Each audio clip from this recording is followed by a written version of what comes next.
ಯಾರೋ ಕಾಣಿಯಲ್ಲಪ್ಪ ನಮ್ಮ ಅಣ್ಣ ಬೇರೆ ನನಗೆ ತಗೊಳಕ್ಬಿಟ್ಟ. ಯಾರ್ಲ ಬೇಗ ಕಲ್ಲಿ ಇಳ್ಸ್ರಲ್ಲ. ಸರ್ ನಮಸ್ಕಾರ, ಅಭಿ ಅನ್ಬಿಟ್ಟು. ಹೋಗ್ ಗುರು ಕೆಲ್ಸಗಳಾಗ ಯಪ್ಪ ಬರ್ತೀನಿ ಅನ್ಬಿಟ್ಟು ಅರ್ಧ ಗಂಟೆ ಆಯ್ತು ಇನ್ನೂ ಬಂದೇ ಇಲ್ಲ. ಇವನ್ ಬೇರೆ ಅಲ್ಲಿ ಇವನು ಯಾರೋ ಅಭಿ ಅನ್ಕೊ ಬಂದವನು. ಆಯಪ್ಪ ನೋಡಿದ್ರೆ ಗಡ ಮಿಸೆ ಬಿಡ್ಕೊ ಚೆನ್ನಾಗೇ ಬವನೆ. ಅಣ್ಣ ನಾನೇ ಕನ್ನಡ ಅಭಿ ಅಂದ್ರೆ. ಹೋಗಪ್ಪ ಸುಮ್ನೆ ಟೈಮ್ ವೇಸ್ಟ್ ಮಾಡಬೇಡ. ಹೆಂಗೆ ಹೇಳ್ನೆ ಲೋ ಊಟ ಕೆಟ್ಬಿಡತ್ತದ. ಅಣ್ಣ ನೀನೇನಣ್ಣ? ನಾನ್ ಯಾಕನೋ ಗಡ್ಡ ಮೀಸೆ ತೆಗ್ದ್ಬಿಟ್ಟು ಗುರ್ ಸಿಗ್ತಾ ಇಲ್ಲ ನಿನ್ಗೆ. ಬೈಲಿ ಅಲ್ಲಕನ ಫ್ರೀಲಾನ್ಸ್ ಸೈಟ್ ಕೊಡ್ತಾ ಇದೀರಿ ಅಂತಲ್ಲ, ನಮ್ಮ ಅಣ್ಣ ನೋಡ್ಕೊಬರ್ ಹೇಳದ್ನಕನ. ಇದು ಹೆಂಗೆ site? Half site 4.5 lakh, full site 9 lakh. ಎಷ್ಟು ಬೀಳ್ತು ಹಂಗಾರ ಅಡಿಗೆ? ಫೀಟ್ 750 ರೂಪಾಯಿ ಬೀಳ್ತದೆ. ಕನ್ವರ್ಷನ್ ಎಲ್ಲ ಯಾವ್ದು?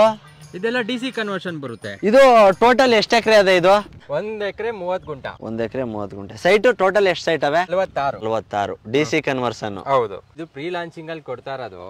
ಇವಾಗ ನೋಡಿ ನಿಮ್ಗೆ ಡೆವಲಪ್ಮೆಂಟ್ಸ್ ನಡೀತಾ ಇದೆ ಲೇಔಟ್ ಅಲ್ಲಿ. ಇವಾಗ ಕಲ್ಲಿಂದ ಆಗ್ಲಿ ಮೋರಿ ಎಲ್ಲ ಮಾಡ್ತಾ ಇದೀವಿ. ಓಕೆ. ಇವಾಗ ನಿಮ್ಗೆ ಈ ಲೇಔಟ್ ಅಲ್ಲಿ ವಾಟರ್ ಬರುತ್ತೆ, ಸ್ಯಾನಿಟರಿ ಬರುತ್ತೆ, ಎಲೆಕ್ಟ್ರಿಕ್ ಪೋಲು ಬಂದಿದೆ. ಯಾಕಂದ್ರೆ ವಿಲೇಜ್ ಲಿಮಿಟ್ಸ್ ಗೆ ಬಂದಿರೋದು ನೋಡಿ. ವಿಲೇಜ್ ಪಕ್ಕ ಅಕ್ಕಪಕ್ಕ ಎಲ್ಲ ಮನೆ ಕಾಣ್ತಾ ಇದೆ ನಿಮ್ಗೆ. ಓಕೆ ಓಕೆನಾ? ಇದು ಮತ್ತೆ ತಾರ್ ವ್ಯವಸ್ಥೆ ಎಲ್ಲ ಆಯ್ತದೆ. ಪ್ರತಿಯೊಂದು ಟಾರ್ ವ್ಯವಸ್ಥೆಯಿಂದ ಹಿಡಿದು ಪ್ರತಿಯೊಂದು ಎಲ್ಲಾ ವ್ಯವಸ್ಥೆನೂ ಮಾಡ್ಕೊಡ್ತೀವಿ. ಈಗ ಆಮೇಲೆ ತಕಂದ್ರೆ ಡಬಲ್ ಆಗಿರ್ತದೆ. ಖಂಡಿತವಾಗ್ಲೂ ಡಬಲ್ ಆಗುತ್ತೆ. ಯಾಕಂದ್ರೆ ಇವತ್ತು ಪ್ರೀ ಲಾಂಚಿಂಗ್ ಅಂತ ಕೊಡ್ತಾ ಇರೋದು. ಸರಿ ಕಣ್ರಿ, ಆಯ್ತು. ಯಾರಿಗಾರ ಬೇಕು ಅಂದ್ರು ಹೇಳ್ತೀನಿ. ಒಂಚೂರು ಅಡ್ರೆಸ್ ನಮ್ ಪ್ರೇಕ್ಷಕರಿಗೆ ಹೇಳ್ಬಿಡ್ರಿ.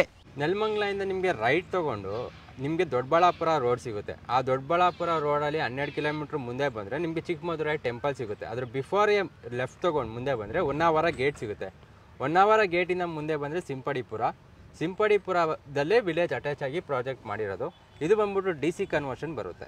ನೋಡಿ, ಸೈಟ್ ಮೇಲೆ ಚಿನ್ನದ ಮೇಲೆ ಹಾಕೋದು ಯಾವತ್ತೂ ಲಾಸ್ ಆಗೋದಿಲ್ಲ. ನಾನು ಹೇಳ್ತಾ ಇರೋದು ಒಂದೇ, ನಿಮ್ಗೆ ಯಾವುದೇ ಥರ ಡೌಟ್ ಇತ್ತು ಅಂತಂದರೆ ಇಲ್ಲಿ ಕಾಣ್ತಾ ಇರೋ ನಂಬರ್ಗೆ ಕಾಂಟ್ಯಾಕ್ಟ್ ಮಾಡಿ. ಏನೇ ಡೌಟ್ಸ್ ಇತ್ತು ಅಂದರೂ ಪೇಪರ್ ಇಸಿ ನೋಡಿ ಚೆಕ್ ಮಾಡಿ ಆಮೇಲೆ ಸೈಟ್ ತಗೊಳ್ಳಿ.